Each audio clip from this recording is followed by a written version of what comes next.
14 ଜୁଲାଇ 2026ରେ ବୁଧ ଏବଂ ଶୁକ୍ରଙ୍କ ସଂଯୋଗ ଅଧ କେନ୍ଦ୍ର ଯୋଗ ସୃଷ୍ଟି କରିବ, ଯାହା 5ଟି ରାଶିର ଜୀବନ ଉପରେ ସକାରାତ୍ମକ ପ୍ରଭାବ ପକାଇବ। ଏଠାରେ ଆପଣ ସେହି 5ଟି ରାଶି ବିଷୟରେ ଜାଣନ୍ତୁ, ଯେଉଁମାନେ 2026ରେ ପ୍ରଚୁର ଟଙ୍କା ଏବଂ ପ୍ରସିଦ୍ଧ ଅର୍ଜନ କରିବେ ବୋଲି ଆଶା କରାଯାଇଛି। ଜ୍ୟୋତିଷ ଶାସ୍ତ୍ରରେ ଅଧ କେନ୍ଦ୍ର ଯୋଗକୁ ସମୟ ସମୟରେ ସୃଷ୍ଟି ହେଉଥିବା ଅନେକ ଶୁଭ ଏବଂ ଶକ୍ତିଶାଳୀ ଯୋଗ ମଧ୍ୟରୁ ଗୋଟିଏ ବୋଲି ବିବେଚନା କରାଯାଏ।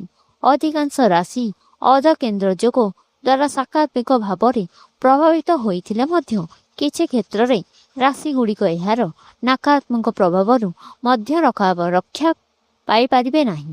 ଦିକ୍ପଞ୍ଜନ ଅନୁସାରେ 14 ଜୁଲାଇ 2026ରେ ସକାଳ 10:28ରେ ଅଧ କେନ୍ଦ୍ର ଯୋଗ ସୃଷ୍ଟି ହେବ, ଯାହା ବୁଧ ଏବଂ ଶୁକ୍ର ଗ୍ରହ 45 ଡିଗ୍ରୀରେ ଅବସ୍ଥିତ ହେବା ଯୋଗୁଁ ଗଠିତ ହେବ।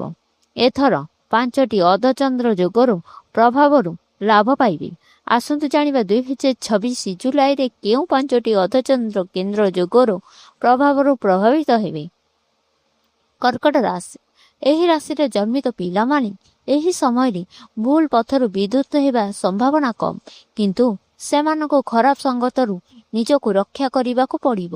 ସେମାନଙ୍କ ଆର୍ଥିକ ସ୍ଥିତି ବିଷୟରେ ସମସ୍ତ ବୟସ୍କ ଲୋକମାନେ କମ୍ ଚିନ୍ତିତ ହେବେ, କାରଣ ସେମାନଙ୍କ ଆୟ ଏବଂ ଲାଭ ବୃଦ୍ଧି ପାଇବ। ତୁଳା ରାଶି। ଆଶା କରୁଛି ଆପଣ ଜୁଲାଇ 2026ରେ ଆପଣଙ୍କ ତୃତୀୟ ସମ୍ପର୍କକୁ ସୁଧାରିବାକୁ ସକ୍ଷମ ହେବେ ଏବଂ ଆପଣଙ୍କ ପ୍ରେମ ଦିନକୁ ଦିନ ବୃଦ୍ଧି ପାଇବ। ଏହା ବ୍ୟତୀତ ଆରାମ ଏବଂ ବିଳାସର କୌଣସି ଅଭାବ ରହିବ ନାହିଁ କିମ୍ବା ଆପଣଙ୍କ ମନ ସ୍ୱଶାନ୍ତି ରହିବ ନାହିଁ। ବିଛା ରାଶି।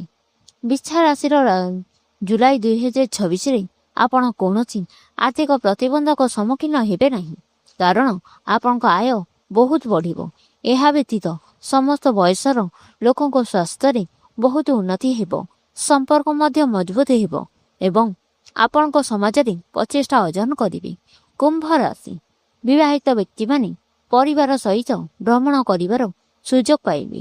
ଏହି ସମୟରେ ପିଲାମାନେ ଆଶାଠାରୁ ବହୁତ ଭଲ ପରୀକ୍ଷାରେ ଫଳ ଦେଖିପାରନ୍ତି। ବୟସ୍କ ବ୍ୟକ୍ତିମାନେ ମଧ୍ୟ ସେମାନଙ୍କ ସ୍ୱାସ୍ଥ୍ୟରେ ସାମାନ୍ୟ ଉନ୍ନତି ଅନୁଭବ କରିପାରନ୍ତି। ମୀନ ରାଶି।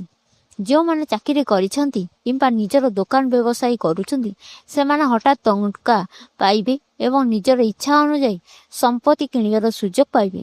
ସ୍ୱାସ୍ଥ୍ୟ କ୍ଷେତ୍ରରେ ଯେଉଁମାନେ ଅସୁସ୍ଥ ଅଛନ୍ତି, ସେମାନେ ଆଶାଠାରୁ ଅଧିକ ଉନ୍ନତି ପାଇବେ।